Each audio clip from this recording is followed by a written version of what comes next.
Welcome back, everybody, to another edition of History in Your Own Backyard. Today, we're at the Osgood Historical Museum right here in Osgood, Indiana. I'm here with Delbert, and we're going to talk about the King steam car. When was this built? The car was actually built in 1898. His plans was in 1897. The story is told that prior to that, he was a steam engine specialist, and they'd call him down to Madison to work on a steamship. And while he was there, he got a good idea about the engine, and when he come home, he started designing his own engine. Really? And so he went ahead and built his own steam engine. The body for it was built by the Body Works in Cincinnati, but all the steel work and frames and the steam compartments and everything was designed and built by him. And it was a usable car. He drove it to the town of Benham to several different occasions. And they said on one occasion he broke the steering wheel, put a monkey wrench on there, and he drove it home with a wrench. but it was a usable car. But when it was actually titled, I think, in about 1904, when they required him to have the registration. Right. So, but they finally went. It was not feasible to use it anymore, and Mr. King died, and it was in storage for a long time. And finally, they decided to sell it. And it went to a scrapyard at Greensburg, and a Mr. Henry Humphrey, who was a relative, went to Greensburg and bought it back, brought it home, and got it working again. So they didn't drive it for a long time, but when Osgood had a centennial, they got it fired up and they drove it through the centennial. And but then it got so it was restrictions and everything was so tight that for steam and stuff that it wasn't feasible to restore it. So anyway,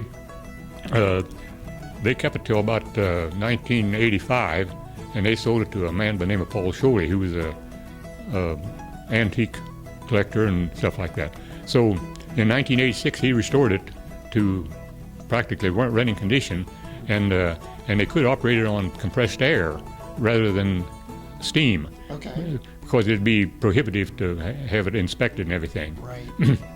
So Mr. Sholey, he stored it away in a shed at his place, and just recently, with the help of his wife and family, stuff like that, we were able to get it to the museum and keep it in a good warm place.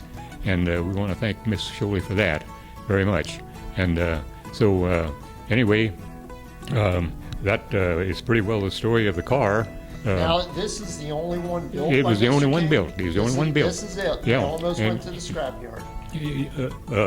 No other ones were even built. Okay. There were other steam cars, but they were by different companies. Correct. But this was his innovation, and he cast all the cylinders and everything himself, and the framework and so forth. So it was pretty much of a genius to do something like that. And Mr. King, I understand he had a foundry. Yes, had a foundry.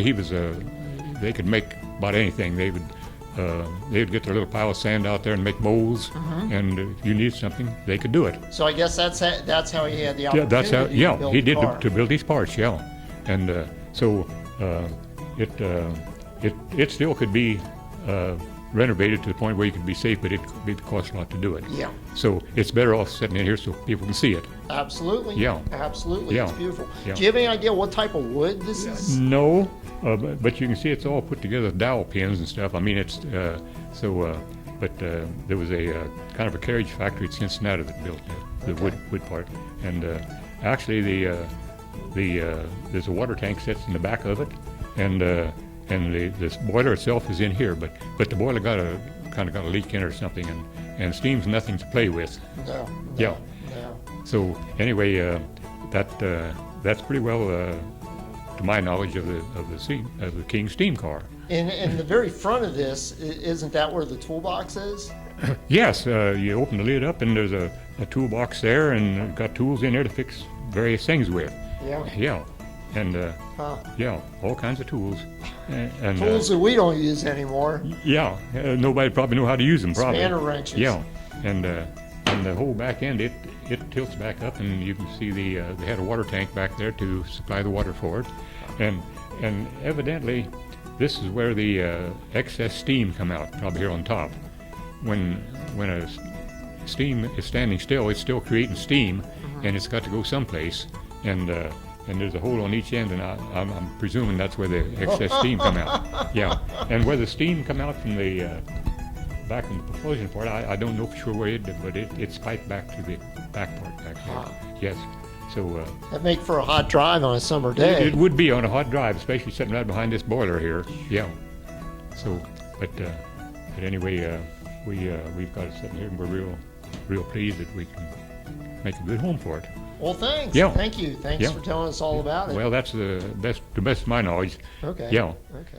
Thanks again for watching another edition of History in Your Own Backyard. Remember, travel slowly and stop often. See